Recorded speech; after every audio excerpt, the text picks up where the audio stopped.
Hello everybody, VG Time back again, and as you know from the thumbnail, we will be talking about Shroom and Salsa. But before I get started, first of all, shout out to all y'all who come and watch me play these decks on Thursday night in the Bad Beat circuit. I do stream every Thursday at about 6:45 Eastern Standard Time. And if you want to be able to play in those tournaments, I have a link down below that you could look at their event page, join their Discord, and sign up and play. Now, another thing, this video is going to take a while, so I have timestamps down below so you can skip to the parts that you want to get to. And for those of y'all who are watching this video, just to help it get out to more people, if you could leave a like, that'll let YouTube know that you like the videos and that hopefully more people could benefit from them. So, Shroom and Salsa. This is one of the more flexible leaders in the game, even though it does have an engine like most of the leaders in the set 10 to 12 era has had. This one requires the least amount of their engine, and there's a lot of ways that you could build it. So let's first start off with what the leader does. So on swing, you get to draw a card, and it doesn't matter what you're attacking, but he gains this additional auto once per turn that when you combo with a black battle card, your opponent gets to choose a battle card in their drop area and send it to the warp. If your opponent doesn't have any battle cards in their drop area, you get to draw a card. What's cool about that is that the warping and the drawing are not connected to each other. Even if you combo and they never had a battle card in their drop area, you still get to draw your card. It awakens with a dual mode awakening, where you either have 4 or less life or your opponent has 4 more cards in the warp. You get to flip it over, untap one, and draw one. On the backside, they become Shroom and Salsa, Might of the Demon Gods, and they have the same autos as the front side, but gain an activate main where you could pay 1 to put into play from your deck or from your hand a 2 cost or less DDE. DDE stands for Demon God, Demon Realm Race, or Evil Wizard. I'm going to refer to them as DDEs just to take some time off this video. So again, if your opponent has no battle cards in the drop area, you get to make a DDE once per turn, which is pretty powerful. My unison for the deck is Toa, Dark Demon Realm Scientist. I like her because she's able to warp battle cards cost 3 or less in the battle area. And by warping cards in the battle area in general, you get to add a marker to her as an auto once per turn. She's also 20k, so your opponent will have to expend resources in order to try to take her off the table. And her -4 makes her relevant if you draw her later in the game. You can just slam her, take one of your opponent's best battle cards, and then go for it. Deck engine, Toa Dimensional Convoker. She's a top 5 searcher for DDEs, and she also has an activate main once per turn that is a hard once per turn. What that means is that even if you have multiple copies of her, you're not allowed to activate the other copies of abilities like this. So she allows you to play from your drop area or from your deck skillless 2 cost Demon God. There is 3 that exist, and we play 2 of them in this deck. That being, of course, Shroom and Salsa at 3 apiece. So once per turn, every turn, she gets you a 15k beater. They, of course, go into the 5-drop Shroom and Salsa, which come into play by bouncing these and paying 1 energy. They do not care which 2 cost skillless it is. Like, you don't have to have Shroom for Shroom and Salsa for Salsa, even though that would be pretty cool but pretty terrible at the same time.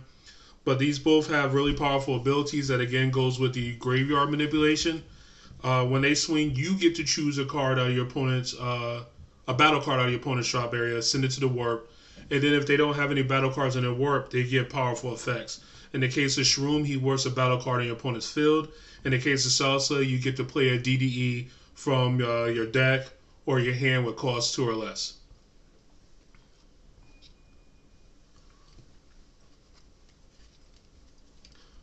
So we have all these cards that play DDEs. Primary target is Chain Attack Gravy. This card is both the best and worst card in the deck. You don't ever really want to pay 2 for him, but if you could get him off the leader or off Salsa, amazing card.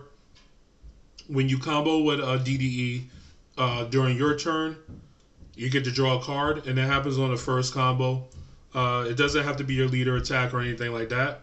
And then if he's removed by a skill because you're never going to turn him sideways, you get to warp a battle card out of your opponent's drop area as a consequence. Then, lastly, for the stuff that came in the set that's supposed to go with the deck, we have Dark Mask King Devilish Dominator. He's like the boss monster, and I actually think he's a very competent one. If your opponent has 3 or more cards in their warp, you could basically play him for 4 energy. Granted, I would like him to cost cheaper because we got stuff that arguably is way dumber that costs a lot cheaper, but he's still very good at 4 energy. Deflect, triple strike. So against blue and yellow, they can't really answer this guy. On swing, he warps 2 of your opponent's battle cards out their drop area. And then if they have 10 or more cards in their warp, you get to restand them. And that's auto once per turn that happens. So they have to deal with a dual attack 25k triple striker. And then on top of that, if they activate a counter during his combat, you get to warp 1 of their life once per turn. So there's additional DDEs that we played as from outside the set. One is Toa's Secret Maneuver. Toa is able to get basically this entire top row, Salsa and herself, as well as a couple other cards in the deck. That makes her very powerful.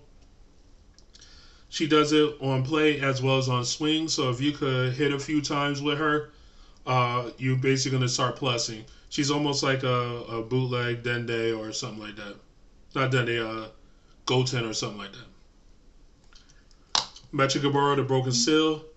Run him at 2. You can run him at more than 2, but I just think 2 is the right number since you can't play him turn after turn.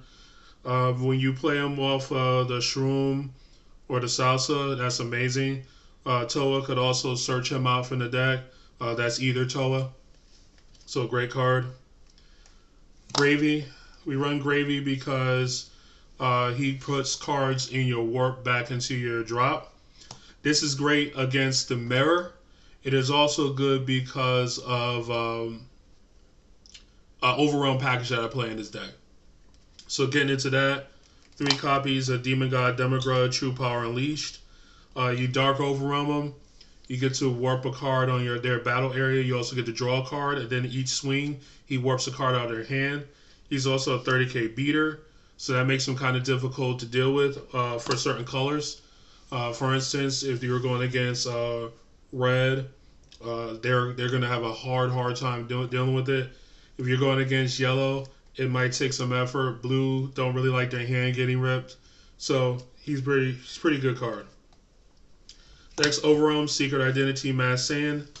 This guy right here is kind of beastly. You put him out there, you could board wipe with him, especially wide board states. And even if he's trading 1-for-1 with Dark Brawly, he's not the worst card there is. And he's also a 25k beater. More utility, Dark Power Black Mass Sand. This is a flex spot. You can move this to the side and put a bunch of different cards into the deck. But I like having a main. One of the reasons being is that if you awoken really early with him and your opponent was like dirtling and wasn't really doing anything, this helps you to get access to your life and gain extra cards. So you could like just play one out there, swing, take a life, put pressure on your opponent, and then at least you're getting another card to your hand. SS3 Tag Team Son Gohan. This guy triggers off of the bouncing for the 5 drops, as well as if your Overwhelm leaves play or your opponent removes one of your cards due to a skill. He's a 15k blocker. He has pseudo unique, basically whatever the wording was before unique was a thing. And even though he's a blocker, he's also a free 15k beater in the right circumstances. Excuse me. So I think he's a great card. Super combos to Bibbidi. I play him because he's searchable off of the Toa, Dimensional Convoker, and when you're using them with your leader on offense or with Gravy on offense, you still get the draw. Assuming that with your leader, of course, that they don't have battle cards in their drop area, and Gravy, just because of his typing, you get to draw. Vegeta, arguably the best black super combo, because later in the game when they start trying to shotgun you, he helps you to keep card parity on defense. And then this guy basically counts as 3 cards, so just good all around. Power Burst, kind of a staple in black. It could get back in this deck. Dark Power or Toa. Toa is probably one of the most important things to get in the deck and to maintain on the table, because her ability to churn out 15Ks and to help you to get into your 5 drops really easy. And then Dark Power against certain decks just holds them so far back that they don't really want to keep into it.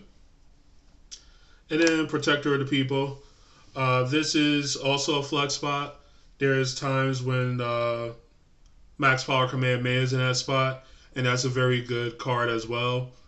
But I don't play against a lot of Dark Broly or a lot of Sen Shenron, so most of the decks I play against are wide, lower to the ground decks. So that's the choice for this, where Max Power will be on my side for those matchups. So that's it for this deck. Hopefully you guys enjoyed it. Just a few things. I know people might be wondering about, like, what about ultimates and things like that. Right now, the secondary market is kind of ludicrous. But if I did have to play an ultimate in the deck, the ultimate of choice really comes down to 2 cards. One is Beyond Darkness Demagra, which is a really cool card because you get to search it off the 1-drop Toa. Comes down, rips your opponent's hand, does all the hot stuff. And they don't deal with him. He's going to win the game by himself. But right now, blue could easily handle him. Yellow could stop him for a turn and then pop him. So he's a little less powerful than he used to be. And then the other option is Supreme Kai Time, Space Time Unraveler. I will lean towards Kai because she only costs 1 energy. So you don't feel so bad if you pay 1 as an activate battle and your opponent God stealing. You just go, okay, cool. Pay 1 again, play it. She's also a 40k beater. She deals with their entire board, including their unison. She just doesn't deal with cards with barrier. So that's her only downside, if you want to call it that. And against certain matchups, she's into their entire turn because they spawned a battle card first, and then they had a unison and a leader. You just play this, and you shut out the unison and the leader.